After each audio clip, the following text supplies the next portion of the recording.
नमस्कार मित्रांनो, परत एकदा स्वागत आहे तुमचं आपल्या PYQ सिरीजमध्ये। आजच्या सिरीजमधला पहिला क्वेश्चन तुमच्या समोर आहे स्क्रीनमध्ये। First question is which of the following orbitals have same value. खालीलपैकी कुठल्या ऑर्बिटलची व्हॅल्यू मित्रांनो सेम असेल? कोणती? n+l as that of 3D orbital. 3D orbital सारखी जी व्हॅल्यू आहे ती कोणाची सेम असेल असं विचारलेलं आहे मित्रांनो। सो लक्षात ठेवा की 3D ऑर्बिटल साठी जर आपण व्हॅल्यू काढायचं म्हटलं, पहा व्हॉट हॅपन्स 3D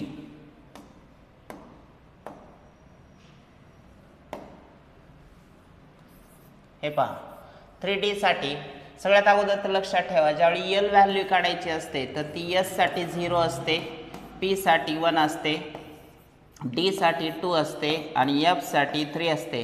हा टेबल तुम्हाला अझिमुथल क्वांटम नंबरच्या व्हॅल्यूचा माहिती पाहिजे मित्रांनो। आता त्याच्यानुसार मग आपण कॅल्क्युलेट करू शकतो। 3D साठी काय येत आहे तर 3 म्हणजे प्रिन्सिपल क्वांटम नंबर, d साठी तुम्हाला किती घेता येते 2, इट मीन्स 5।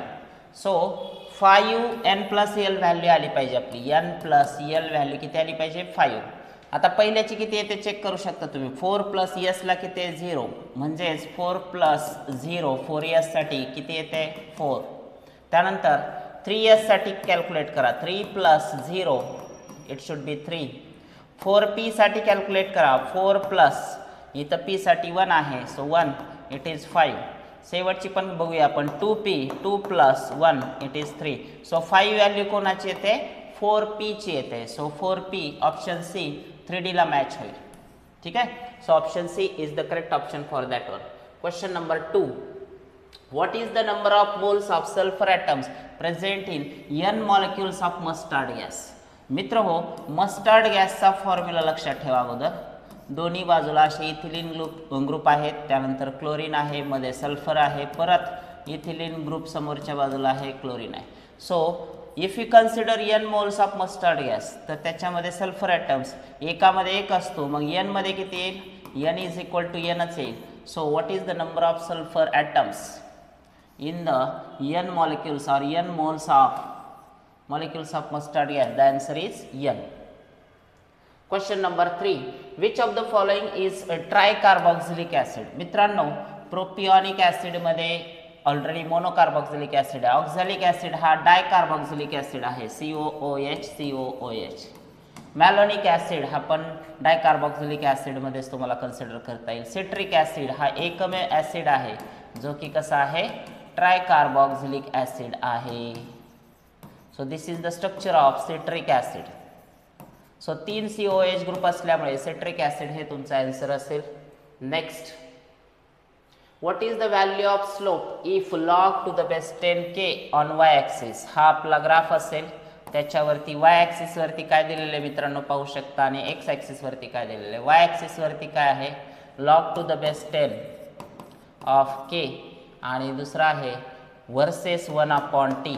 सो या ग्राफचा स्लोप काय असेल मित्रांनो असं विचारलेले, तर ते पूर्ण केमिकल कायनेटिक्सचा इन्फॉर्मेटिव्ह क्वेश्चन आहे। Slope of this graph is -EA/2.303 r असा स्लोप येईल। So answer is option C should be the correct option for that. Then next question number 5, identify compound having highest thermal stability. आता thermal stability कोणाला असते तर ज्याचा bond strong असतो, आणि bond कधी स्ट्रॉंग असतो, इलेक्ट्रोनेगेटिव्हिटी डिफरन्स जर कमी असेल तर आपोआपच बॉन्ड स्ट्रॉंग होऊ शकतो। या सगळ्यामध्ये बघा आयोडीन क्लोरीन दूर दूर आहेत, ब्रोमीन क्लोरीन, त्यानंतर ब्रोमीन फ्लोरीन आणि क्लोरीन फ्लोरीन। सो तुम्ही इमॅजिन करू शकता एकदम जवळचं जर बॉन्ड कोणाचा आहे ज्याचा इलेक्ट्रोनेगेटिव्हिटी डिफरन्स कमी येतो तो म्हणजे ClF। So the correct option for this question is what? Option D Delhi should be the correct option. Question number 6, सहाव्या क्वेश्चन कडे जातोय आपण। What is question number 6? Which among the following has the highest basic strength? परत एकदा amines वरती question पुन्हा एकदा आलेला आहे मित्रांनो। बेसिसिटी लक्षात ठेवायचे, दोन्हीचा कंबाईन इफेक्ट बेसिसिटीला थोडा चेंज करतो। एक आहे त्याचा जो सॉल्वेशन इफेक्ट आहे तो, आणि नॅचरली जे lone pair of electron bulk जे आहे म्हणजे सराउंडिंगला नायट्रोजनच्या किती बल्क एअर ग्रुप्स आहेत तो, हे एकमेकांच्या अपोजिट काम करतात, त्यामुळे बेसिसिटी ऑर्डर अशी येते secondary greater than tertiary greater than primary, आणि त्याच्यामध्ये परत अमोनिया. सो सगळ्यात टॉपला कोण येते मित्रांनो, तर सेकंडरी अमाइन. याच्यातला सेकंडरी अमाइन तुम्ही शोधा. Diethyl amine is the secondary amine in this one. Question number 7. Identify the nitrogen atom of purine base that bonds with one carbon of ribose to form the ribonucleoside. So जो पण purine base आहे मित्रांनो, त्याच्यातला जो 9 नंबरचा nitrogen असतो तो तुमच्या या पेंटोस शुगरच्या, ही आपली पेंटोस शुगर असेल, तर या म्हणजेच 1 नंबरच्या कार्बनला, इथल्या कार्बनला त्याचा जो 9व्या नंबरचा नायट्रोजन असतो तो अटॅच असतो. प्युरिन हे डबल रिंग स्ट्रक्चर आहे मित्रांनो. So 9th atom is the answer for this question. तुम्ही प्युरिन स्ट्रक्चर टेक्स्टबुकमध्ये पहा, तुम्हाला पाहिल्यानंतर लक्षात येईल की नंबरिंग केल्यानंतर जो 9th नंबरचा नायट्रोजन ॲटम आहे तो कनेक्टेड असेल रायबोन्यूक्लियोसाइड बनवताना. The resistance of a conductivity cell of 0.1 molar KCl solution is 120 ohm. पहा, रेजिस्टन्स दिलाय, कॉन्सन्ट्रेशन दिलाय, and conductivity is 1.64 10 to the power of -4. K पण दिलेला आहे. What is the value of cell constant. तुम्हाला सेल कॉन्स्टंटची व्हॅल्यू मित्रांनो विचारलेली आहे. सो सेल कॉन्स्टंटचा फॉर्म्युला लक्षात ठेवा. B is equal to K into R. So already conductivity किती आहे तुमची 1.64 10 to the power of -4 into resistance किती दिलेला आहे 120 दिलेला आहे मित्रांनो. सो जर तुम्ही हे आन्सर काढलं तर तुमच्या लक्षात येईल काय येणार आहे. पहा, 12चा टेबल घ्या, सरळ सरळ 0 12 चौक 48 12 चौक 72 आणि 4 76ला 6 40 7 12 1 12 12 आणि 7 19. सो डेसिमल पॉईंट 1 2 डिजिट सोडून आपण घेणार आहेत. मग हे 2 डिजिट 0 आहे तर ऑलरेडी ह्याचा इथं आला. आणि 10 to the power of -4 जर काढायचं असेल तर तुम्हाला इथं कुठेही पॉवर दिसत नाही, म्हणजे 3 आणि 1 4ने जर डावीकडे जायचं असेल तर 0.01968 असं कुठल्या ऑप्शनमध्ये आहे चेक करू शकता, म्हणजे हे -4 पण उडू शकेल. सो 0.0196 ऑप्शन सी मध्ये तुम्हाला दिलेलं आहे. सो खूप सिंपल न्यूमेरिकल आपल्या इलेक्ट्रोकेमिस्ट्रीचा होता मित्रांनो. खूप सोपं उत्तर सुद्धा याचं, साधारणतः 20 ते 30 सेकंदात तुम्ही याचा आन्सर काढू शकता. What is the percentage of para-bromoanisole formed in the bromination of anisole with bromine in the acetic acid? So simple reaction आहे. ॲनिलीनच्या बाबतीत लक्षात ठेवा, ॲनिलीन नाही आहे, सॉरी ॲनिसोल आहे. ॲनिसोल म्हणजेच OCH3 ग्रुप आहे आणि त्याचं तुम्हाला काय करायचं आहे, ब्रोमिनेशन करायचं आहे. आता ब्रोमिनेशन करत असताना हा ऑलरेडी जो आहे तो रिंग ॲक्टिवेटिंग ग्रुप आहे मित्रांनो. तो काय करणार आहे, ऑर्थो पॅरा डायरेक्टिंग ग्रुप आहे. ऑर्थोला आणि पॅरा पोझिशनला त्या ब्रोमिनला तो घेऊन येणार आहे. परंतु सगळ्यात जास्त पॉसिबिलिटी जी आहे ती जर समजा तुम्हाला पॅरा ब्रोमो ॲनिसोल म्हटलं तर तो स्टेबल राहणार आहे, कारण की ब्रोमिन अपोजिट साईडला राहिल्यामुळे जे पण लोन पेअरचा क्लाउड आहे पूर्ण हॅलोजनचा तो इकडच्या अपोजिट साईडला राहतो, त्यामुळे तो मोस्ट स्टेबल असतो. ऑर्थो ब्रोमो ॲनिसोल पण मिळतोय त्याच्यामध्ये, ऑर्थो ब्रोमो ॲनिसोल आणि पॅराब्रोमो ॲनिसोल पण मिळतोय. परंतु जर जास्त स्टॅबिलिटीचा विचार केला तर मेजर प्रॉडक्ट तुम्हाला पॅराब्रोमो ॲनिसोलच दिसेल. लक्षात ठेवायचं आहे, पॅराब्रोमो ॲनिसोल ब्रोमिनेशन तुम्ही करू शकता. इथरची रिॲक्शन आहे ही. सो ॲरोमॅटिक इथरच्या बाबतीत ही इलेक्ट्रोफिलिक सबस्टिट्यूशन रिॲक्शन्स कॅटेगरीमध्ये येणारी रिॲक्शन आहे. खूप सोपी रिॲक्शन ऑर्गॅनिक केमिस्ट्रीमधली. मग याचं 90% मेजर प्रोडक्ट म्हणजेच 90% असेल तो ऑप्शन डी असेल. Which of the following compounds contains chlorine in +5 oxidation state. मित्रांनो ऑक्सिडेशन स्टेट काढता येणं तुम्हाला खूप गरजेचं आहे. पहा, ऑक्सिजन एकाची -2 आहे, मग चौघाची किती झाली -8, -8 मधून परत हायड्रोजनची +1 गेली, -7 पलीकडे जाऊन +7. सो इथं +7 आहे. आपल्याला काय पाहिजे, +5 पाहिजे. चेक करू आपण. बेदोनी 4 मधून 1 गेले 3, इथं +3 येईल. 6 मधून 1 गेले 5, इथं +5 आली बा, आणि इथं तर क्लोरीन -1 आहे. सो +5 HClO3 मध्ये ऑक्सिडेशन स्टेट +5 येते मित्रांनो. Question number 11. Which from following n mole molecules of carbohydrate contains 2n mole molecules of galactose, n mole of glucose and n mole of fructose. So तुम्हाला लक्षात ठेवायचं आहे 2n गॅलॅक्टोज,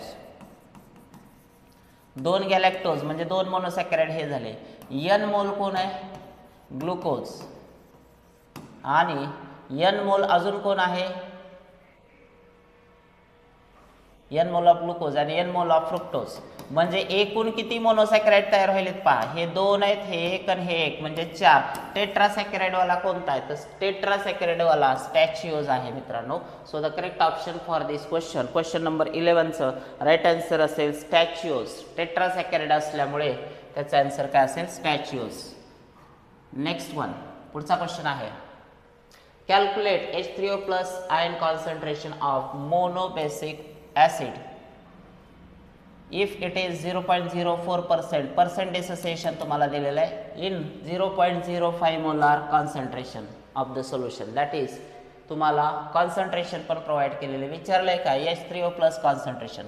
मित्रांनो कधीही concentration जर काढायचं असेल, समजा तुम्हाला H3O प्लस करायचं आहे किंवा OH मायनस काढायचं आहे, तर लक्षात ठेवायचं अल्फा इंटू सी हा फॉर्म्युला आहे. परंतु आपल्याला अल्फा दिलेलं आहे का? नाही दिलेलं. मग अल्फा अगोदर काढून घ्यावं लागेल. सो टू कॅल्क्युलेट अल्फा सगळ्यात अगोदर लक्षात ठेवा पर्सेंट डिसोसिएशन डिवायडेड बाय 100 असं करावं लागेल. सो आपलं पर्सेंट डिसोसिएशन ऑलरेडी दिलं आहे मित्रांनो. किती दिलेलं आहे? 0.04 into sorry it's my mistake divided by 100. आपल्याला 0.04 ला काय करायचं आहे? डिवाइड करायचं आहे. सो डिवायडेड बाय 100 असं जर केलं तर हे किती येईल मित्रांनो?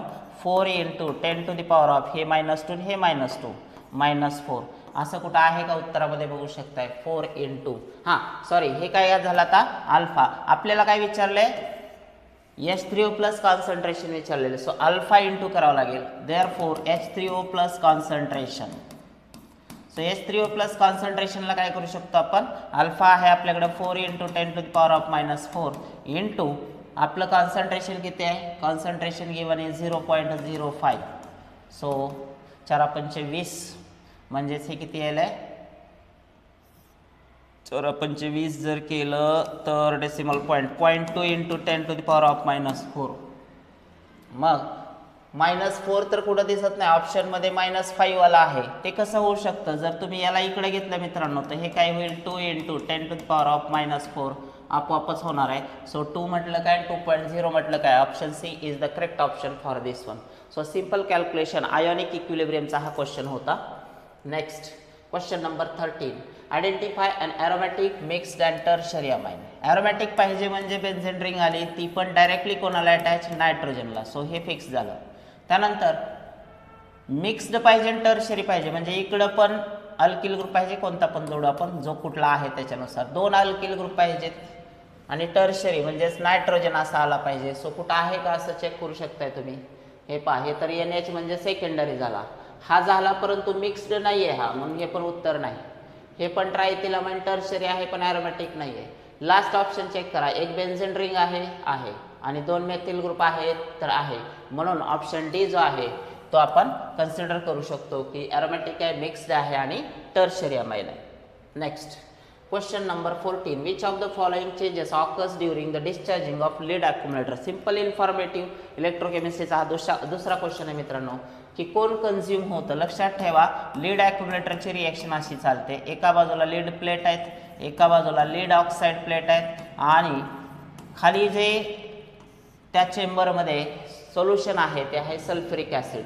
याचा जो तयार होतो मित्रांनो तो आहे PbSO4 आणि जो तयार होतो तो आहे वॉटर. बॅलन्सिंग तुमची तुम्ही बघा. म्हणजेच होतं काय की डिस्चार्जिंगच्या वेळी अशी रिएक्शन असेल तर H2SO4 कन्झ्युम होतो मित्रांनो. H2SO4 is utilised. So Pb is reduce बिलकुल नाही. Pb इथं 0 असतो तर तिकडं तो ऑक्सिडाइज होतोय. तुम्ही इथं चेक करू शकता त्याची ऑक्सिडेशन स्टेट +2 येते, त्यामुळे त्याचा प्रश्नच येत नाही. त्यानंतर H2SO4 कन्झ्युम बरोबर आन्सर आहे. PbSO4 इज कन्झ्युम, तो तिकडं नाही आहे, तो प्रॉडक्टमध्ये तयार होतो. PbO2 इज प्रोड्यूस्ड बिलकुल नाही. PbO2 सुद्धा रिॲक्टंट साईडलाच आहे. So H2SO4 consumed is the right answer for this one. Identify false statement from the following. खालीलपैकी चुकीचे स्टेटमेंट तुम्हाला शोधायचे. The boiling point of solution containing non volatile solute is always higher than pure solvent. ही तर काय आहे? True statement आहे. ठीक आहे, कारण की जो बॉइलिंग पॉईंट सोल्युशनचा असतो मित्रांनो तो सॉल्व्हंटपेक्षा कसा असतो? जास्त असतो. So it is true statement, आपल्याला फॉल्स पाहिजे. At any temperature the vapour pressure of solution containing non volatile solute is lower. तर वेपर प्रेशर हा कमीच असतो सोल्युशनचा प्युअर सॉल्व्हंटपेक्षा. तर ती पण स्टेटमेंट ट्रू स्टेटमेंट आहे. The boiling point of liquid is the temperature at which its vapour pressure equals the atmospheric pressure. This is also a true statement, कारण की जो वेपर प्रेशर असतो तो ॲटमॉस्फिअरच्या इक्वल असतो. मग आता शेवटची जी स्टेटमेंट आहे मित्रांनो ती चुकीची असायलाच पाहिजे. काय चूक दिले त्याच्यामध्ये पहा. The molar elevation constant is the boiling point elevation produced by 1 molar केले. दिस इज नॉट मोलार, हे काय पाहिजे होतं 1 मोलाल पाहिजे होतं, कारण आपण मोलॅलिटी सी रिलेटेड आहोत, मोलॅरिटी सी नाही आहे. कॅपिटल एम नको आहे आपल्याला, आपल्याला स्मॉल एम पाहिजे. So this is a wrong statement और false statement. So this is our answer. False statement म्हणलं तर चुकीची स्टेटमेंट ऑप्शन डी मध्ये आहे फ्रेंड्स. क्वेश्चन नंबर 16 पहा. Which from following is use of polyester fibres. Comment बॉक्समध्ये मला याचा आन्सर पाहिजे. खूप सोपा आणि इन्फॉर्मेटिव्ह क्वेश्चन असल्यामुळे याचं उत्तर तुमच्याकडून मला अपेक्षित आहे मित्रांनो. What is the answer of this question. Do it fast, लवकर सांगा मला त्याचा आन्सर काय येत आहे. बोला. मेकिंग ब्रिस्टल्स ऑफ ब्रशेस, नायलॉनचा पार्ट आहे तो. ऑप्टेन ऑर्लॉन इट सेल्फ आहे तो. तर टू ऑप्टेन इलेक्ट्रिक इन्सुलेटर्स तो तर पॉलिकार्बोनेट आहे. To obtain terylene. So polyester म्हणलं की टेरिलिन म्हणजे पॉलिएस्टर पॉलिमर होता, त्याचं मिक्सिंग करू शकतो आपण. So to obtain terylene is the right answer for this one. Commercially important पॉलिमर्समध्ये याचा यूज तुम्हाला पाहायला मिळेल मित्रांनो. खूप सोपा क्वेश्चन होता. Calculate the solubility product of sparingly soluble salt BA. आता पहा, सॉल्टची कॅटेगरी असते त्याच्यानुसार KSP काढला जातो. KSP कसा ठरवायचा आहे की सॉल्ट कोणता आहे, BA आहे. BA आहे म्हणल्यानंतर त्याचं डिसोसिएशन B++ A- आहे. याचा अर्थ x इज इक्वल टू 1 आहे, y इज इक्वल टू काय 1 आहे. साहजिकच मग x raise to x into y raise to y into s raise to x plus y हे जर आपण केलं तर 1 square into 1 square into s raise to 1 plus 1 overall काय येत आहे s स्क्वेअर येत आहे. सो सगळ्यात अगोदर तर सोल्युबिलिटी प्रॉडक्ट या सॉल्ट साठी काय आला s square. Now put the value of solubility. तुम्हाला ऑलरेडी सोल्युबिलिटी किती दिली आहे 9.1 into 10 to the power of -3. So 9.1 into 10 to the power of -3 मित्रांनो याचा स्क्वेअर घ्यायचा आहे तुम्हाला. So KSP is equal to. आता पहा, अशा कॅल्क्युलेशनला त्यांनी काय आपल्याला जास्त आडवाळवी केलेली नसते मित्रांनो. इथं लक्ष देऊ शकता तुम्ही. 9चा स्क्वेअर किती केलं तर किती येतो 81. 9 9 81. पण हे 9 पेक्षा जास्त आहे म्हणजेच 81च्या पुढं थोडंसं उत्तर कन्सिडर करू शकतो आपण. 82 पण करू शकतो कारण 9.1 आहे ते. आणि याचं जर असेल तर 10 to the power of -3 into 2 ते किती झालं -6. सो ऑप्शनमध्ये चेक करू शकता तुम्ही की आपल्याला उत्तर काय पाहिजे 82च्या जवळपासचा आन्सर पाहिजे. इथं तुम्ही बघा हे 9.6 आहे, 90 आहे, 7.8 आहे. सो 82. आता हे -6 होतं ना, मग आपोआपच काय करणार आपण ह्याला जर डेसिमल पॉईंट इथं दिला तर हा किती होतो 8.2 into 10 to the power of -5 आपोआपच झाला. सो 8.2 ऑप्शन C जे आहे ते करेक्ट ऑप्शन आहे. आता लक्षात घ्या अशा क्वेश्चन्सला मित्रांनो ज्यावेळी न्यूमेरिकल्स ते तुम्हाला देतात तर न्यूमेरिकलच्या बाबतीत एक काळजी तुम्हाला घ्यावी लागते की हे जे आन्सर्स असतात बाकीचे ते लांब लांब आहेत. कारण आपल्याला उत्तर काय पाहिजे होतं 9 9 81. 8च्या घरातला आन्सर पाहिजे. मग आपला इंटिजर नंबर 8 कुठं आहे का ह्या तिन्ही ऑप्शन मध्ये बिलकुल नाही. याचा अर्थ हे ऑप्शन जवळचे नाहीत. आपला इंटिजर नंबर 8 जो आहे तो फक्त ऑप्शन C मध्ये. त्यामुळं बिलकुल घाबरायची गरज नाही. कॅल्क्युलेशनच्या बाबतीत राऊंड ऑफ कॅल्क्युलेशन्स करत चला. ॲप्रॉक्सिमेट तुम्हाला करता येतात कॅल्क्युलेशन आणि ऑप्शन्सकडे लक्ष द्या कारण आपल्याला उत्तरं दिलेले आहेत मित्रांनो. दिलेल्या उत्तरातून चॉईस करायचं त्यामुळे फार काय टेन्शन नाही. तुम्ही जे मुलं न्यूमेरिकलचं टेन्शन घेतात खास त्या सगळ्या लोकांसाठी माझं एक म्हणणं आहे नीट लक्ष द्या. तुम्ही ही चूक करायची नाही की मी ॲक्युरेट करेन. ऑलरेडी तुम्ही राऊंड ऑफमध्ये जा, उत्तर 4 समोर आहे तुम्हाला. कट मेथडमध्ये 2-3 आन्सर सहज कट होतात आणि तुम्हाला एलिमिनेट करून राहिलेलं उत्तर आपोआप चॉईस करता येतं आणि ॲप्रॉक्सिमेट ही योग्य टेक्निक आहे कॅल्क्युलेशनसाठी. ओके चलो question number 18. Which of the following is a pair of dihydric phenols. Dihydric फिनॉलच्या बाबतीत मित्रांनो तुम्हाला कोणते फिनॉल्स आहेत ते आन्सर चॉईस करायचे. कमेंट बॉक्समध्ये मी तुमच्या उत्तराची वाट पाहतोय. डू इट फास्ट, लवकर मला याचं उत्तर पाहिजे कारण की डायहायड्रिक आणि ट्रायहायड्रिकचं मिक्सचर तिथं दिलेलं आहे. मग कोणता ट्रायहायड्रिक आणि कोणता डायहायड्रिक ते मात्र तुम्हाला लक्षात ठेवायचं आहे.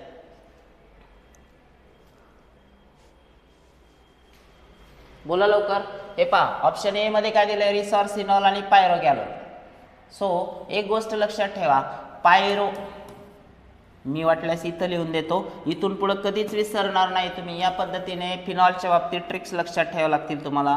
पहा पायरो, पायरो फक्त अर्धच नाव प्रोनाऊन्स करा, पायरो. आता पायरो म्हटलं तर ह्याला तुम्हाला काय करायचंय, पायरो एक आहे, फ्लोरो एक आहे, त्यानंतर कॅट एक आहे आणि कोण आहे, क्वीन एक आहे. सो 4 नाव अगोदर लक्षात ठेवा. कोणते कोणते 4 सांगितलेत, पायरो सांगितलाय, फ्लोरो सांगितलाय, त्यानंतर कॅट सांगितलंय आणि क्वीन सांगितलंय. सो पायरो ज्यावेळी म्हणतो आपण त्यावेळी लक्षात ठेवायचं 123. पायरो म्हणा, पारो म्हणा, काय हरकत नाही. पायरोला काय लक्षात ठेवायचंय, 123. फ्लोरो, फ्लोरोला काय लक्षात ठेवायचंय, 135 लक्षात ठेवायचं. काय लक्षात ठेवायचं, 135. कॅट, कॅटला काय लक्षात ठेवायचं मित्रांनो, 12. कॅट किती असतात, 12. आणि क्वीन, क्वीनला काय लक्षात ठेवणार आहे मित्रांनो, क्वीनला 14 लक्षात ठेवायचं.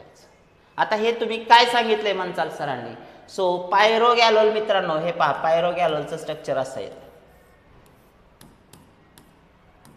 कुठं पण जोडा, सलग 3 जोडायचे तुम्हाला, कुठं पण जोडा, सलग 3 जोडायचे. मग 1 2 3 बेन्झीन, 1 2 3 ट्रायॉल, हा कोण असतो मित्रांनो, पायरो असतो. सो 123 नंबर आला का नाही बघा, 1 2 3 चेक करा, 123 नंबर तिथं आलेला दिसेल तुम्हाला. पहा 1 2 आणि 3 म्हणून 123 लिहिलं मी. फ्लोरोला आता तुम्ही आयडिया आली असेल तुम्हाला, फ्लोरोला तुम्ही चेक करू शकता. फ्लोरोला काय करता येईल मित्रांनो, हा पण बेन्झीन 1 2 3 ट्रायॉल आहे, पण कसा आहे, OH 1, 2 ला काही नाही द्यायचं, 3 ला OH, 4 ला काही द्यायचं नाही, 5 ला परत OH.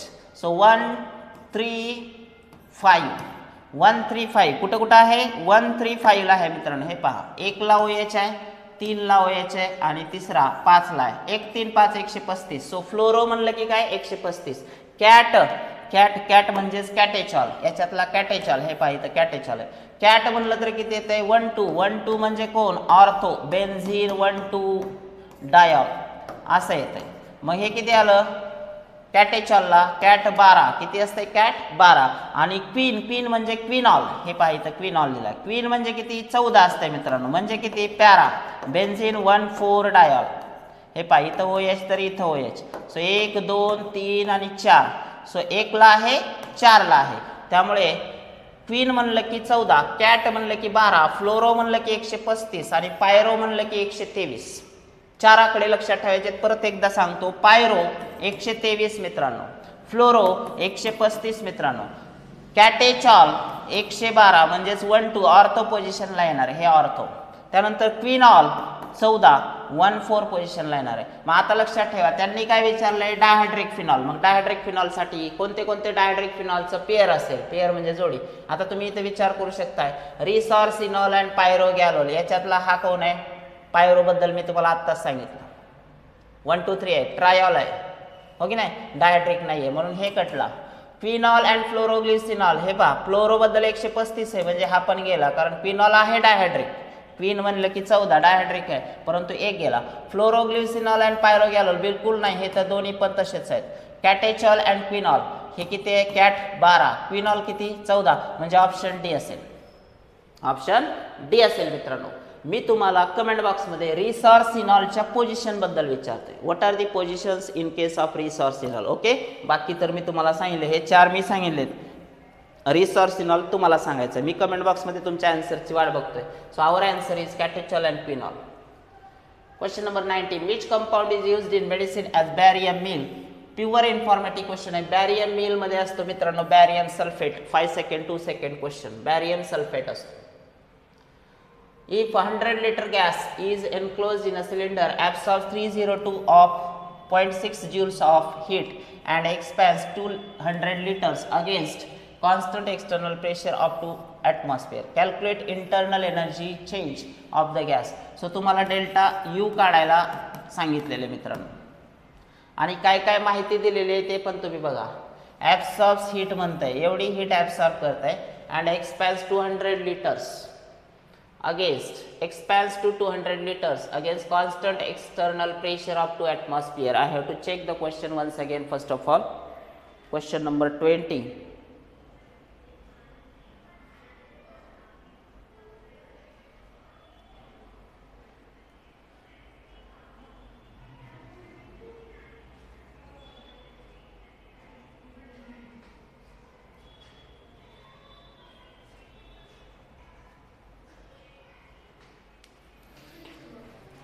Okay friends, this is the correct question. There is no any print mistake. First of all तुम्हाला काय करावं लागेल की वर्क डन अगोदर काढावं लागेल, कारण वर्क डन जर काढला आपण तर आपल्याला ते फॉर्म्युलामध्ये पुटअप करता येऊ शकते. सो फर्स्ट ऑफ ऑल एक लक्ष द्या, वर्क डन काढायचं आहे minus P external into delta V, म्हणजेच काय V2 मायनस V1. आता V2 किती आहे आपला 200 लिटर्स, V1 किती आहे 100 litres. So minus P external, pressure पण किती आहे 2 इंटू V2 आहे 200 मायनस 100. आता हे तुम्ही सॉल्व करू शकता. हे किती आलं पहा 100 into 2. So this should B 200 minus 100. 200 minus 100, it is 100 into 2, 200. But it is what? Liter atmosphere. Work done unit is what? Liter atmosphere. आता तुम्हाला हे माहिती पाहिजे की 1 liter atmosphere म्हणजे किती असतं. 1 liter atmosphere means 101, आपण त्याला घेऊ शकतो 101.325. याने जर मल्टिप्लाय केलं तर साधारणतः हे उत्तर किती येते मित्रांनो 101.325. 100च्या आसपास धरा की याला तुम्ही किती येते पहा. तर हे आन्सर तुमचं किती येणार आहे 20,000 समथिंग, हो की नाही, 20,000च्या आसपास. मग 20,000 पेक्षा ते जास्त आहे. मग 20,000च्या आसपास म्हणलं तर त्याला किलो जूल मध्ये जर आणलं तर ते किती येते 20 किलो जूल्स. मग 20 किलो जूल्स आन्सर कुठं आहे का पहा, तुम्ही पाहू शकता 20 किलो जूल्स आन्सर पाहिजे. ऑप्शन ए मध्येच तुम्हाला 20 किलो जूल्स आन्सर दिसेल, कारण ते 20,000 पेक्षा थोडंसं जास्त येत आहे. म्हणजेच 20 किलो जूल्स आपण कन्सिडर करू शकतो. किलो जूल्स म्हणतो मी, जे काय काढायला आपण ते जूल्स मध्ये आले ना, हे जूल मधलं युनिट आहे. मग किलो जूल मध्ये काय होईल 20 किलो जूल्स आहे.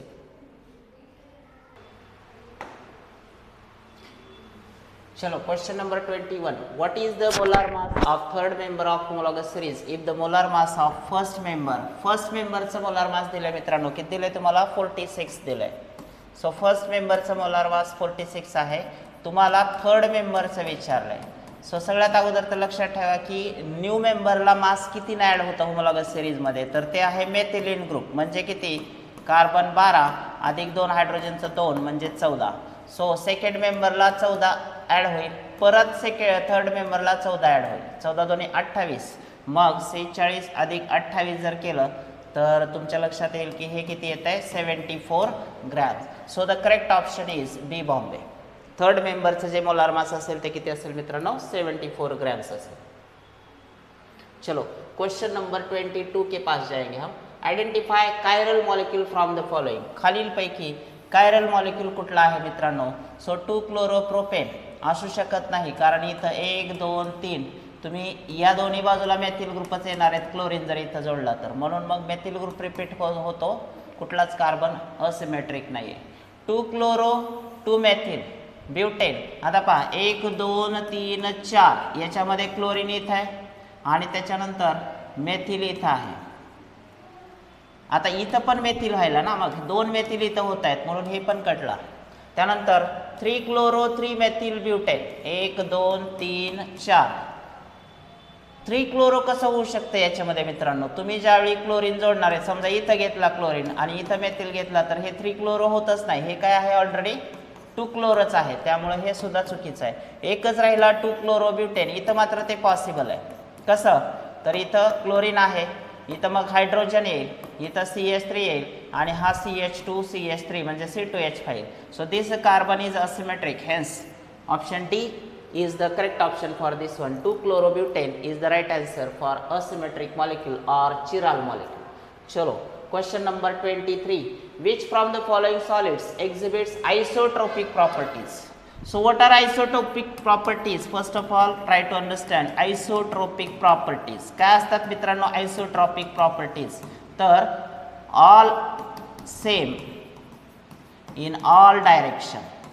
सगळ्याच प्रॉपर्टीज सगळ्या डायरेक्शनमध्ये काय राहतात, कुठल्याही डायरेक्शनमध्ये सेम राहतात. आणि याचं एकमेव एक्झाम्पल दिलेलं आहे याच्यामध्ये, हे अनिसोट्रॉपिक आहे, हे अनिसोट्रॉपिक आहे, हे अनिसोट्रॉपिक आहे, because all are crystalline solids. This is the only metallic glass which is isotropic. Metallic glass जो आहे मित्रांनो तो आयसोट्रॉपिक असतो, त्यामुळं the only answer is metallic glass. Question number 24. Which from the following molecules is tetrahedral? खूपच सोपा chemical बॉन्डिंगचा question आहे मित्रांनो, तुम्हाला लक्षात आलं पाहिजे की जॉमेट्री ही डिपेंडंट कशावर असते मित्रांनो, तर जॉमेट्री डिपेंडंट असते हायब्रिडायझेशनवर. sp3 हायब्रिडायझेशन असेल तर टेट्राहेड्रल जॉमेट्री असते. मग सगळ्यात पहिला दिलाय तुम्हाला ॲसिटिलीन. सो ॲसिटिलीन तर ट्रिपल बॉन्ड आहे म्हणजे sp हायब्रिडायझेशन, मग हे कटला. बेरिलियम क्लोराईड मित्रांनो समजून घ्या, बेरिलियम क्लोराईड तुमचं टेक्स्टबुक एक्झाम्पल आहे. sp हायब्रिडायझेशन असतं, लिनियर जॉमेट्री असते, त्यामुळं हे पण गेला. CH4 टेट्राहेड्रल आहे मित्रांनो, ऑलरेडी हायब्रिडायझेशन sp3 आहे म्हणून आपलं उत्तर हेच असणार आहे. BF3 हा sp2 हायब्रिडाइज असतो म्हणजेच हा ट्रायगोनल प्लॅनर आहे, त्यामुळे हे पण नाही येणार. ऑप्शन बी बॉम्बे is the correct option for this one. Simple chemical bonding information based question होता. चलो next question number 25. Which of the following equations is true for 8.8 into 10 to the power of -2 kg of carbon dioxide gas. आता पहा, तुम्हाला carbon डायऑक्साइडचं मास जे दिलंय ते मित्रांनो कशात दिलेलं आहे, किलोग्रॅम मध्ये दिलेलं आहे. फर्स्ट ऑफ ऑल त्याला ग्रॅम मध्ये करून घ्या. 8.8 into 10 to the power of -2 kg, किंवा यालाच आपण असं घेऊ शकतो का पहा, 88 into 10 to the power of -3 kg, किंवा याला असं घेता येईल का 88 ग्रॅम्स, हो की नाही, कारण -3 जर काढून टाकला तर केजीचं कशामध्ये येणार आहे, ग्रॅम्समध्ये. म्हणजे दिलेल्या कार्बन डायऑक्साइडचं मास जे दिले आपल्याला ते किती दिलेलं आहे, 88 ग्रॅम्स दिलं आहे. So which of the following equations is true म्हणते. आता सगळ्यात महत्त्वाचं नंबर ऑफ मोल्स काढून घ्या. मग आपल्याला नंबर ऑफ मोल्स कसे येतील, n is equal to W/m, किंवा हेच W पण असेल आपलं. गिवन मास किती आहे, 88. मोलार मास CO2चं माहिती पाहिजे मित्रांनो तुम्हाला, CO2. कार्बन डायऑक्साइडचं मोलार मास किती येतं, 44 येतं, कारण एक कार्बन आहे 2 ऑक्सिजन आहे, 12 अधिक 32 हे येतं 44. म्हणून मग 44 ने डिवाइड केलं 88, हे किती आलं 2. सो n ची व्हॅल्यू आली आहे तुमच्याकडे 2. मग ऑलरेडी तुमच्याकडे इक्वेशन काय असतं मित्रांनो, PV is equal to nRT. Put the value 2RT असं येणार आहे. 2RT is our answer. PV is equal to 2RT हे उत्तर यायला पाहिजे. Option C is the correct option. Question number 26. Identify thermosetting polymer from the following. Thermosetting polymer कुठला आहे, तर ह्याच्यातला एकच थर्मोसेटिंग पॉलिमर आहे मित्रांनो, urea formaldehyde resin is the thermosetting polymer. What is the IUPAC name of the following compound. पहा, इथं अल्कॉक्सी group आहे, OR ग्रुप, आणि इथं अल्किल ग्रुप आहे. आता अल्कॉक्सी ग्रुप आणि अल्किल ग्रुप या दोघांमध्ये टाय ब्रेकिंग कधी लक्षात ठेवा, R group is having higher priority than OR group. Alkyl ग्रुपची प्रायोरिटी अल्कॉक्सी ग्रुप पेक्षा जास्त असते. मग नंबरिंग तुमची इथून येणार 1 2 3 4, म्हणजे हा सायक्लोब्युटेन तर आहे. सायक्लोब्युटेनचे ऑप्शन्स चॉईस करून ठेवा तुम्ही, सायक्लोब्युटेन. त्यानंतर 1,1 डायमेथिल आलं पाहिजे. 1,1 डायमेथिल, हा मेथिलच आहे, हा मेथिलच आहे. 1,1 डायमेथिल. त्यानंतर 2 मेथॉक्सी. सो कुठं आहे असं तुम्ही चेक करू शकता. हे पहा, आता मेथॉक्सी त्याची अल्फाबेटिकल ऑर्डर अगोदर घेतली आपण. 2 methoxy, 1,1 dimethyl, cyclobutane. This is the correct option. Option C is the right answer for this name. 28. Which of the following is true for the value delta H minus delta U at constant value. सगळ्यात अगोदर तर original equation लक्षात ठेवा, delta H is equal to delta U plus P delta V.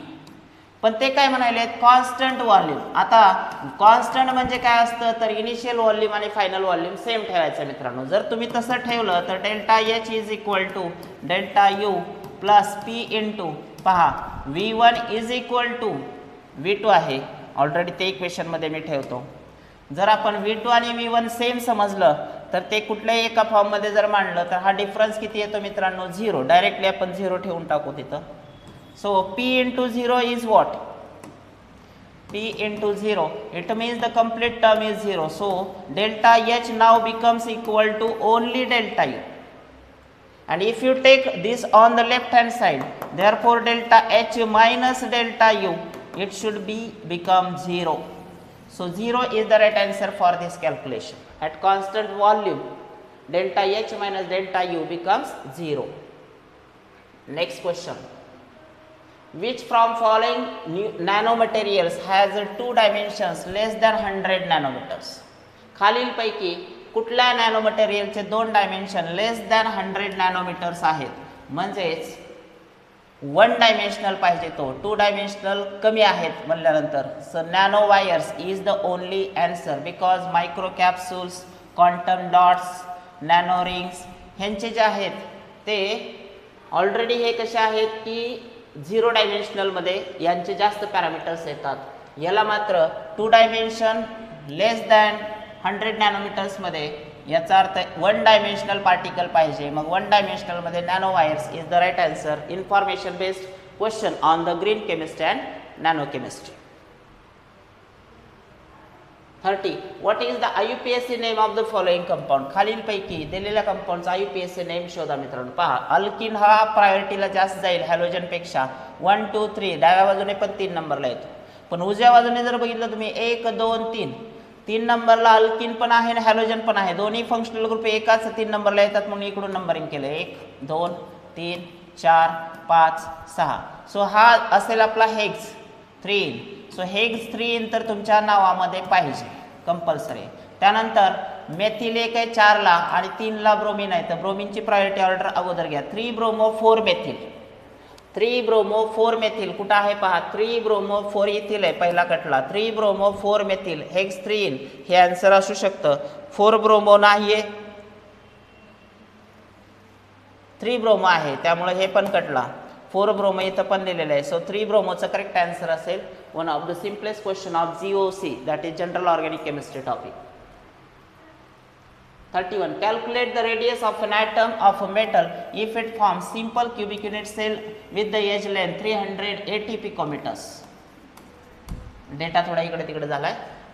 तुम्हाला मित्रांनो radius दिलेले आणि simple cubic unit sale म्हणताय. तर रेडियस आणि एज लेंथचं सिंपल क्युबिक युनिट सेलमध्ये रिलेशनशिप हे आहे. R is equal to A/2 म्हणजे काय, half of the edge length. आपल्याला विचारलंय काय, कॅल्क्युलेट द रेडियस म्हणाले. मग कॅल्क्युलेट द रेडियस म्हटल्यानंतर तुम्ही काढू शकता एज लेंथच्या आणि याच्या रिलेशनशिपमध्ये तुम्ही चेक करू शकता. What should be the answer. पटकन सांगायचं मला. Do it fast. Radius calculate करा म्हणतात. कमेंट बॉक्समध्ये आन्सर द्या.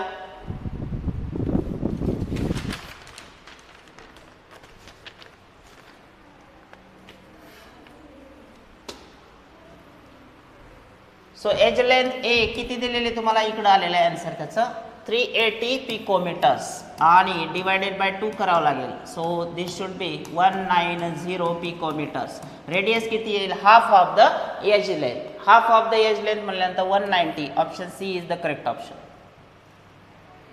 Next, identify disperse phase and dispersion medium in cheese.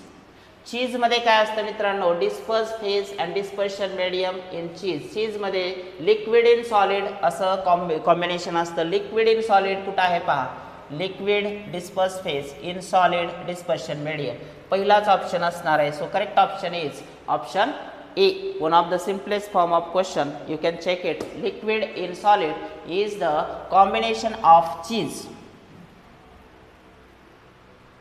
How many moles of carbon atoms are present in 3.6 kg of carbon? So number of moles काढायचे आहेत मित्रांनो. सगळ्यात अगोदर तर काय करूया आपण, जे मास दिलेले आहे तुम्हाला W ते ग्रॅम मध्ये घ्या. 3.6 kg. मग ग्रॅम मध्ये किती येत आहे, 3.6 इंटू 10⁻³ ग्रॅम्स आले. ओके नाही. सो आता जर आपण कॅल्क्युलेट केलं हे तर काय येऊ शकते पहा. Given mass, number of moles काढताना काय करावं लागेल, given mass divided by molar मास. आता हे काढत असताना तुम्ही चेक करू शकता गिवन मास किती आहे, 3.6 इंटू 10⁻³ grams divided by molar mass किती आहे कार्बनचं, ते किती असणार आहे 12 grams. So you can check it out. तुम्ही काढू शकता किती येते आन्सर याचं पहा. कमेंट बॉक्समध्ये आन्सर सांगा मला. Do it fast. किती आलं पाहिजे होतं हे, बोला लवकर.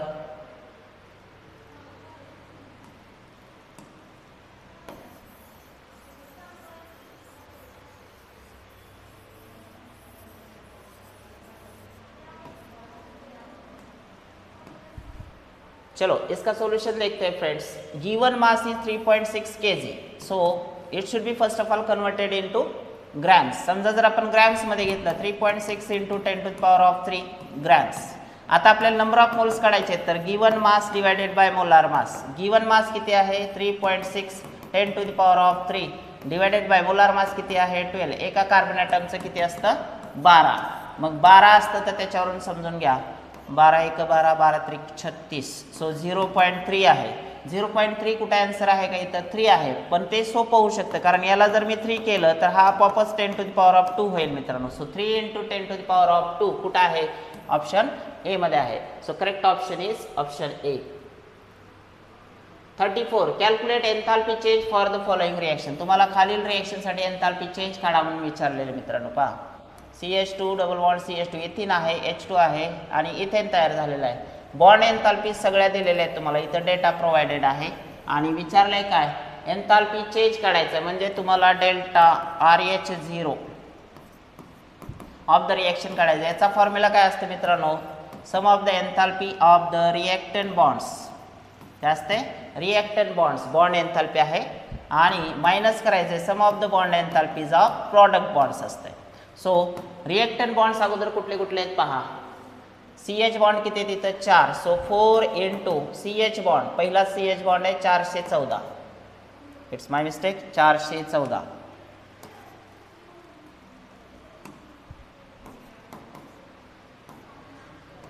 प्लस आता राहिला कोण CC double bond. CC double bond किती नंबरला आहे, 1 2 3 नंबरला. 3 नंबरला कोण आहे 615 ॲड झालं. बाकी कोण आहे HH बॉन्ड एक आहे. HH बॉन्ड कुठला घ्यायचा आहे तुम्हाला, HH बॉन्ड शेवटचा एकदम. HH बॉन्ड किती आहे 435. ओके. आता पहा CH बॉन्ड 4 झाले, ते घेतले आपण 4. त्याच्यानंतर CC बॉन्ड एक घेतला डबल बॉन्ड आणि HH बॉन्ड एक घेतला 435. मायनस करायचं आता कोण राहिले आता प्रॉडक्ट बॉन्ड्स. प्रॉडक्ट बॉन्ड्समध्ये तुम्हाला दोन प्रकारचे बॉन्ड घ्यायचे. CH बॉन्ड किती आहेत 6 आहेत. सो 6 × CH बॉन्ड काय करा 6 घ्यायचे. CH बॉन्ड किती आहे 414 प्लस एक कोणता राहिला CC सिंगल बॉन्ड 2 नंबरचा 347. मित्रांनो हे जर तुम्ही कॅल्क्युलेट केलं तर तुमचा आन्सर काय आहे तर मला कमेंट बॉक्समध्ये आन्सर पाहिजे. Do it fast. आता मी सांगणार नाही, तुमच्याकडे ऑलरेडी नंबर्स आहेत.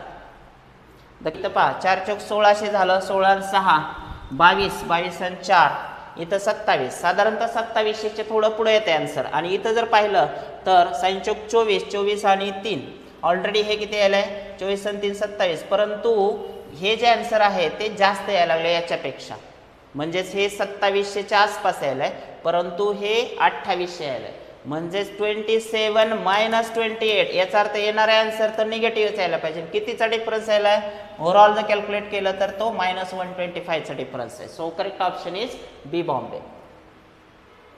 35. Identify the product B in the following reaction. Organic केमिस्ट्रीचा सिंपल क्वेश्चन आहे, रिएक्शन बेस्ड क्वेश्चन आहे. इथिल फेनिल कीटोन आहे मित्रांनो. हा पहा आपला इथिल फेनिल कीटोन. एका बाजूला फेनिल ग्रुप आहे, दुसऱ्या बाजूला इथिल ग्रुप आहे आणि याला तुम्ही जर हायड्रोजन सोबत रिएक्ट केलं तर फर्स्ट प्रॉडक्ट तुमचा काय मिळणार आहे की तो हायड्रोजन देतो. कोण देतोय हायड्रोजन देतो. हा झाला तुमचा इथिल फेनिल हायड्रोजन. आणि परत KOH आणि इथिलीन ग्लायकॉल. KOH वापरला आणि इथिलीन ग्लायकॉल वापरला तुम्ही तर मिळणारा प्रॉडक्ट काय असतो, ह्याचं कंप्लीट कन्वर्जन कशात होतं CH2 मध्ये होतं. जर आपण तसं केलं तर तुम्हाला हा प्रॉडक्ट मिळतो CH2 आणि CH2 आणि CH3. So N propyl benzene हे आपलं उत्तर पाहिजे. N propyl benzene option C मध्ये आहे मित्रांनो. Option C is the correct option.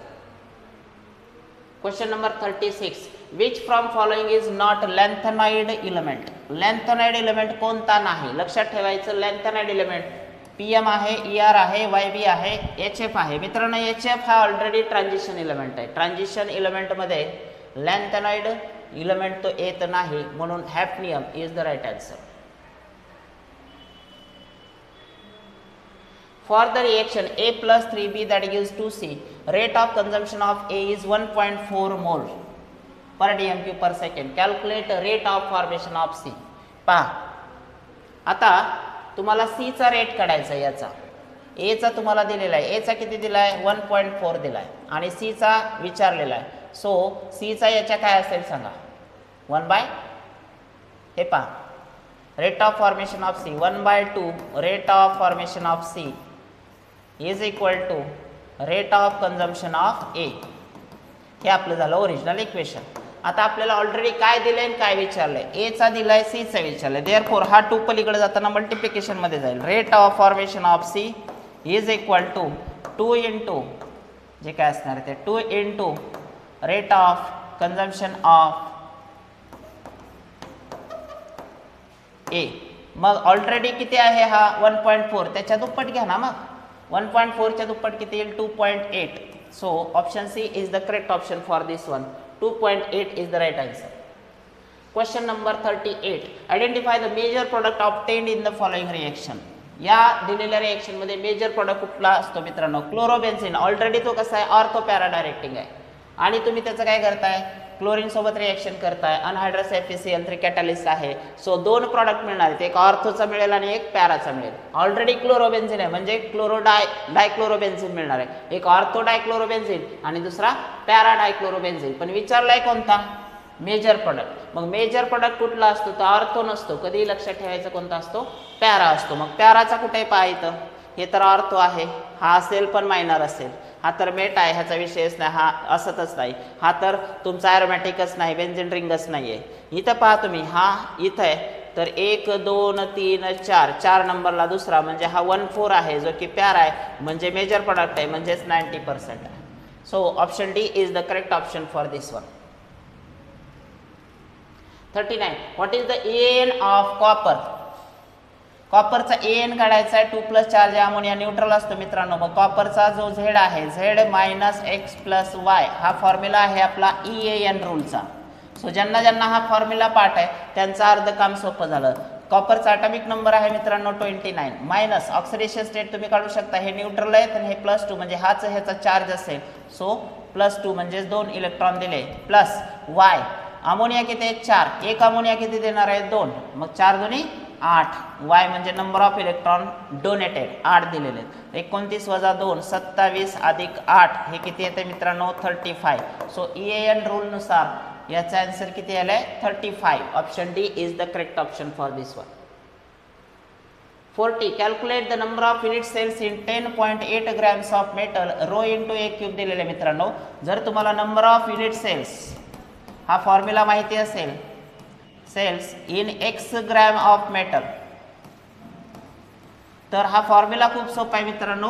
काय येतं X/ρ इंटू A³ हा सिंपल फॉर्म्युला आहे. X मला ऑलरेडी दिलंय, किती दिलंय 10.8 divided by ρ into A³. It is also provided 7.2 into 10⁻⁻22. वरती जाऊन ते +22 झालं आणि एकाच टेबलमध्ये हे तुम्ही जर डेसिमल पॉईंट दोघांचेही मूव्ह केले मित्रांनो तर 18 सखोम अष्टोदर्श 18 चौक 72. 6/4 म्हणजे 6 दीड 4 दीड 6 म्हणजे 1.5 into 10⁻22. So 1.5 into 10⁻22. Option A is the right option for this question. Simple calculation based question on the solid state numerical. Formula should be memorise very well. Formula खूप चांगल्या पद्धतीने पाठ करा. Calculate van't Hoff factor i काढायला विचारलाय तुम्हाला. Of 0.2 molal molality दिलेली already. Aqueous solution of an electrolyte if it freezes at -0.7. कितीला फ्रीज व्हायला ते सोल्युशन कितीला फ्रीज व्हायलाय -0.7 केल्विनला. KF पण तुम्हाला दिलेला आहे. सो विचारले काय वेंट ऑफ फॅक्टर विचारलाय मित्रांनो. So delta TF is equal to I into KF into molality. हा झाला आपला फॉर्म्युला कुठल्याही इलेक्ट्रोलाइटसाठी. आता काय दिलंय काय विचारलंय. I is equal to formula rearrange करून घ्या. डेल्टा TF अपॉन काय होणार आहे KF into what molality. So delta TF आपल्याकडे आहे, किती आहे तो तुम्ही चेक करू शकता. पहा ॲक्वियस सोल्युशन आहे. सो वॉटरचा किती असणार, मग जे काय असणार आहे ते वॉटरचा 0 डिग्री सेल्सिअस आणि हा जो डिफरन्स आहे -0.7 केल्विन. सो ऑलरेडी हा किती येईल, मग तुम्ही विचार करू शकता 0.7चा डिफरन्स आला कारण मायनस मायनस प्लस होणार. तो डिफरन्स ऑलरेडी दिलेला आहे. इट फ्रीजेस ॲट म्हणताय. सो 0.7 डिवायडेड बाय KF तुमच्याकडे ऑलरेडी आहे 1.86 इंटू राहिले काय आता पहा मोलॅलिटी किती दिलेले 0.2. सो हे जर तुम्ही सॉल्व केलं तर मित्रांनो किती येते पहा. कॅल्क्युलेशन सॉल्व करा. याचा आन्सर किती येते मला कमेंट बॉक्समध्ये याचा आन्सर पाहिजे. Do it fast.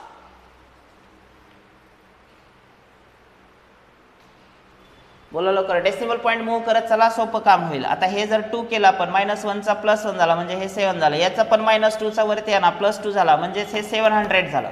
Divided by 186च्या दुप्पट किती होत आहे पहा 372 साई 2 12 8 2 16 आणि 1 17 372 होत आहे. आता पहा 700 भागिले 372 हे राऊंड ऑफ मध्ये कॅल्क्युलेशन सोडवा, खूप सोपं जाईल तुम्हाला. 700 डिवाइडेड बाय 372 सो साधारणतः 700 च्या निम्म 350 असतंय, म्हणजे हे काय असणार आहे की 350 पेक्षा जास्त आहे.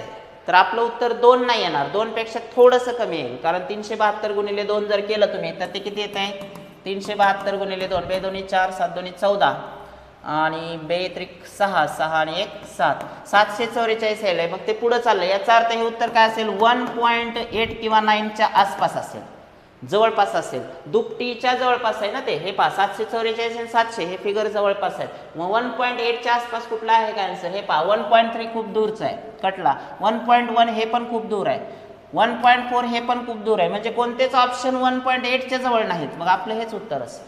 सो 1.8च्या आसपास कुठलंच उत्तर नव्हतं, त्यामुळे 1.8 हेच आपलं उत्तर असेल. 1.882 डायरेक्ट कॅल्क्युलेशन केलं तरी तुमचं आन्सर येऊन जाईल. Next one, what is the momentum of a microscopic particle having de Broglie's wavelength? wavelength तुम्हाला दिलेले आहे. सो आपल्याकडे इक्वेशन काय असतं मित्रांनो, 6 एंगस्ट्रॉम युनिट वेवलेंथ दिलेले. विचारलंय काय तर P is equal to formula आहे आपल्याकडे ऑलरेडी. तुम्हाला मोमेंटम साठीचा फॉर्म्युला डी ब्रॉग्लीज इक्वेशन वरती क्वेश्चन आहे, तुम्ही काढू शकता answer. De Broglie's equation, the given formula is Planck's constant value is already given. पहा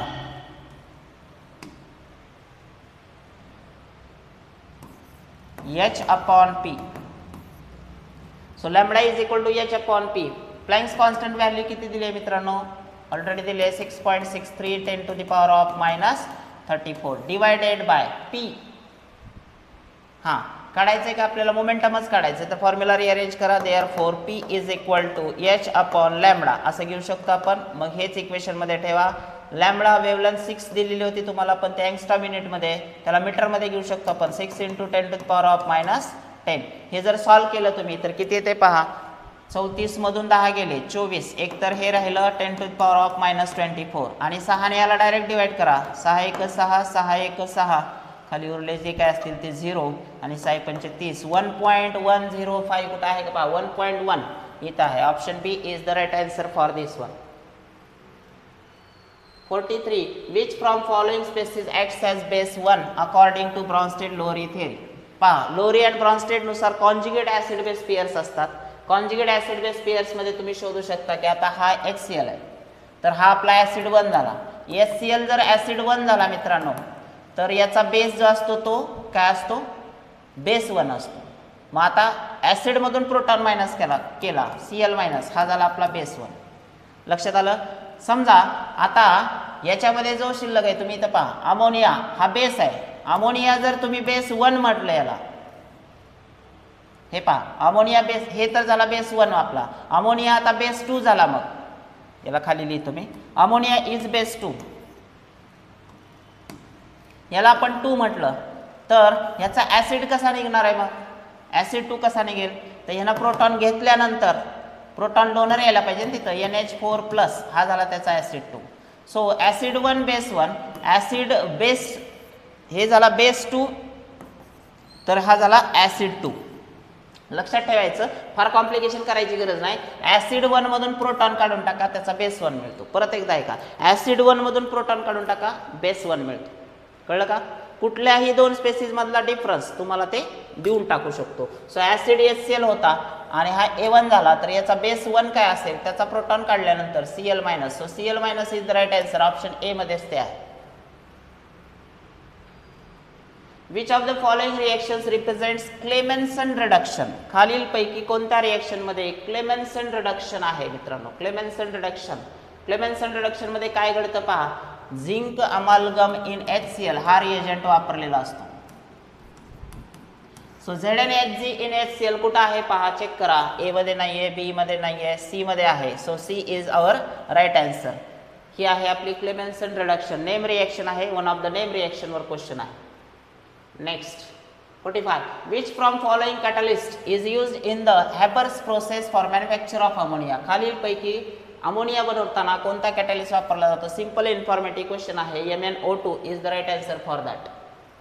46. In a first order reaction, the concentration of reactant drops from 0.8 to 0.4. बर 0.8 वरून 0.4 वर concentration गेलंय इन 15 मिनिट्स, 15 मिनिटांमध्ये. आता हे पहा 0.8 चं किती झाले कॉन्सन्ट्रेशन? 0.4. म्हणजेच काय झालं? Concentration reduce to half. A0 कुठे गेलाय?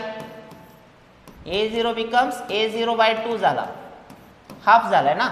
म्हणजेच याला लागणारा टाइम सुद्धा काय असेल? T is equal to T half असेल. मग T हाफ आपला किती ऑलरेडी आता 15 मिनिट्स दिलेला आहे. What is the time required to drop concentration from 0.1 to 0.025? लक्ष द्या मित्रांनो. आता नवीन कॉन्सन्ट्रेशन काय दिले त्यांनी? तर कॉन्सन्ट्रेशन पहा, जर तुम्ही 1 मोल कॉन्सन्ट्रेशन घेतलं तर ते पहिल्या T हाफ मध्ये काय कन्वर्ट होतं? पहिल्या T हाफ मध्ये ते 0.5 राहील आणि दुसऱ्या हाफ लाईफ मध्ये काय होईल? सेकंड T हाफ घ्या, हे झाला फर्स्ट, हे सेकंड T हाफ, याच्या परत अर्ध होईल म्हणजे किती? 0.25. ओके नाही. आता देतानाच तुम्हाला किती दिलेले पहा, देतानाच किती दिले? 0.1 दिले. 0.1 ला पहिल्या T हाफ मध्ये किती झाला? 0.05 झाला आणि दुसऱ्या T हाफ मध्ये तो किती झाला? थोडंसं लॉजिक लावावं लागेल तुम्हाला. दुसऱ्या T हाफ मध्ये परत ह्याला डिवाइड बाय काय करा? 2 करा. जर केलं तर हे किती येते? 0.025. म्हणजेच सेकंड T हाफला, हे फर्स्ट. आता तुम्ही चेक करू शकता आपलं T हाफ व्हॅल्यू ऑलरेडी आहे मित्रांनो किती? 15. किती T हाफ वापरले तिथं? Cycle 2. So 2 into T half, that should be the time period from 0.1 to 0.025 ला. 0.1 ला 0.025 ला जाण्यासाठी 2 टाइम्स T हाफ लागायला, 1 आणि 2. मग 2 times T half means what? 2 into 15, 15 दोन्ही 30. 30 मिनिट लागतील एवढं कॉन्सन्ट्रेशन ड्रॉप आउट व्हायला. थोडासा तुम्हाला विचार करण्यासारखा क्वेश्चन होता हा. डिफिकल्ट कॅटेगरीमध्ये मी घेऊ शकतो, पण ज्यांना याची प्रॅक्टिस होते ना, तुम्ही आता असा क्वेश्चन बघितलाय सरावामध्ये, पुढे तुम्हाला CET मध्ये अडचण येणार नाही मित्रांनो. लक्षात येते? So look at the next question. 30 minutes is the answer. Question number 47. Calculate the quantity of electricity required to liberate 0.1 mole of chlorine gas. बरं 0.1 दिलाय. During the electrolysis of molten sodium chloride. हे पहा Cl- ला oxidise करत असताना एकच chlorine मिळेल. मग आपल्याला हे टॉईस घ्यावं लागेल. टॉईस जर घेतलं तर हा काय मिळेल? Cl2 1 मोल. सो 1 मोलला किती इलेक्ट्रॉन द्यावे लागेल? 2 मोल्स, कारण की एकाचा एक जाईल तर दोघांचे 2 इलेक्ट्रॉन चालले. सो 1 मोल क्लोरीनला किती मोल इलेक्ट्रॉन लागायले? 2 मोल्स इलेक्ट्रॉन लागायले. पण आपल्याला देतानाच किती दिले त्यांनी? 1 मोल नाही दिलं, 0.1 मोल दिले. सो 1 मोलला किती लागला होता? 2 मोल्स. 0.1 ला किती? तर किती आलं तुम्हाला माहिती आहे? 0.2. आता हे काय झालं? Number of moles. ठीक आहे, आपण नंबर ऑफ मोल्ससाठी कॅल्क्युलेशन करायला. 0.1 मोल ऑफ क्लोरीनला किती लागायले? 2 मोल्स ऑफ इलेक्ट्रॉन लागत होते याला, तर याच्यानुसार किती? ऑलरेडी आपल्याकडे काय केलेलं आहे की कुलम्स मध्ये इलेक्ट्रिसिटी कॅल्क्युलेट करा म्हणते. आता फॅराडे मध्ये असतं ते हे 0.2 आलं असतं, पण 0.2 फॅराडे करावं लागेल इंटू फॅराडे. आता फॅराडेचं कन्व्हर्जन कुलम मध्ये किती आहे? तर कुलम मध्ये आहे 96,500.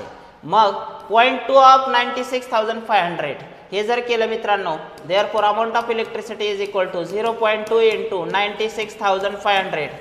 1 फॅराडे असते ना ते. 1 faraday is equal to 96,500 coulombs. मग 0.2 ने ह्याला मल्टिप्लाय करा, किती येते पहा. 0.2 ने मल्टिप्लाय केल्यानंतर तुम्हाला येईल हे 19,300. तुम्ही चेक करू शकता 0.2 ने मल्टिप्लाय केलं म्हणजे. So 19,300. Option B is the right answer for this one. What is the IUPAC name of? तुम्हाला असा कंपाऊंड दिलेला आहे, चारही बाजूला मेथिल ग्रुप आहेत मित्रांनो. All the 4 sides occupied by the 4 methyl group. आणि याचा IUPAC नेम विचारलेला आहे. खूप सोपं आहे. 2,2 डायमेथिल प्रोपेन. 2 ला 2 मेथिल आहेत आणि प्रोपेन आहे. 2,2 dimethyl propane is the right answer. Find the total number of moles of donor atoms present in 1 mole of trioxalato cobaltate third ion. हे पहा C2O4 किती आहेत? 3 टाइम्स आहे. कोबाल्ट आहे आणि थर्ड आयन म्हणता येते, थर्ड आयन जे काय आहे ते. सो याच्यामध्ये एक ऑक्झॅलेटचे 2 असतात, मग 3 ऑक्झॅलेटचे किती असतील? Number of moles of donor atoms. एका ऑक्झॅलेटमध्ये 2 डोनर ॲटम्स असतात, इथं 3 आहेत, म्हणजे हे किती आलं? 6. कारण की हे असते आपलं ऑक्झॅलेट. हे पहा, हे एकामध्ये 2 डोनर ॲटम आहेत, मग तिघामध्ये किती झाले? 6 होतील. 6 is the answer. 50. Calculate the molar mass of non-volatile solid 5 grams of it. It is dissolved in 50 grams of solvent. Boils at 119.6 degrees Celsius. Kb is given. Kb is given 3.2 Kelvin Kg per mole. Boiling point of pure solvent is 118 degrees Celsius. So याच्यासाठी सगळ्यात अगोदर तर formula तुमच्याकडे पाहिजे. विचारले काय? Molar mass विचारलेलं आहे. अगोदर तुम्हाला बॉइलिंग पॉइंट एलिव्हेशन से related question 1000 Kb W2 divided bye, तुम्ही फॉर्म्युला चेक करू शकता, M2 W1. आता जे काढायचे ते डाव्या बाजूला घ्या. M2 is equal to 1000 Kb W2 divided by delta TB into W1. All the values are given here. तुम्ही काढू शकता. M2 म्हणजे मोलार मास किती येते चेक करणार आहेत आपण. Put all the values are here. तुमच्याकडे ऑलरेडी सगळे व्हॅल्यूज आहेत. पहा, मोलार मास विचारलेला आहे ते तर आपण काढणार आहे. त्यानंतर गिवन मास किती आहे? गिवन मास हे पहा, non volatile solute when 5 grams of it. So W2 ची व्हॅल्यू 5 आहे. मी व्हॅल्यूज ठेवतो 1000 इंटू Kb आहे आपल्याकडे 3.2 इंटू हे किती येत आहे? 5 grams divided by delta TB तुम्हाला काढायचं मित्रांनो. पहा, what is boiling point of solvent? हे पहा, calculate the molar mass of non volatile solute when it is dissolved in 50 grams of solvent boils at. Solvent किती? 119.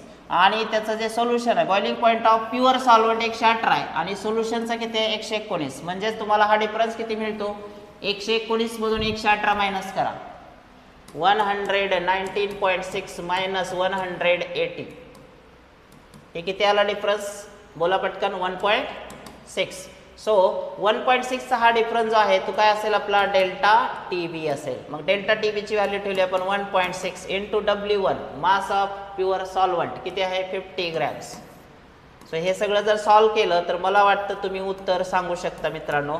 कमेंट बॉक्समध्ये मी तुमच्या उत्तराची वाट बघतोय. What should be the correct answer for this one?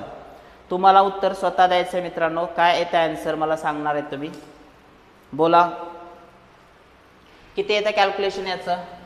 आता पहा, काहीतरी कॉम्प्लिकेशन्स आहेत का तुम्ही चेक करू शकताय. पहा, हे डायरेक्ट 32 आणि 16 धरा. 16 दोन्ही 32.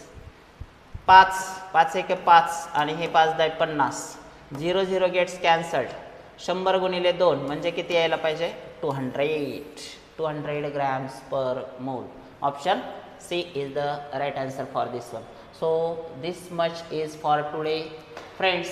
Please like, share and subscribe. Thank you for watching. अशाच नवनवीन व्हिडिओसाठी आमच्या चॅनलला लाईक, शेअर आणि सबस्क्राईब करा. तुमच्या मित्रमैत्रिणींनाही पाठवा. पुढील सलग 18 दिवस आपण हाच प्रोग्राम राबवणार आहे. डेली 2 व्हिडिओज मी म्हटलो होतो, परंतु खूप साऱ्या अडचणी माझ्या मागे आहेत मित्रांनो. त्यामुळे extremely sorry for that. If not possible 1 video तर मी पोस्ट करत आहे.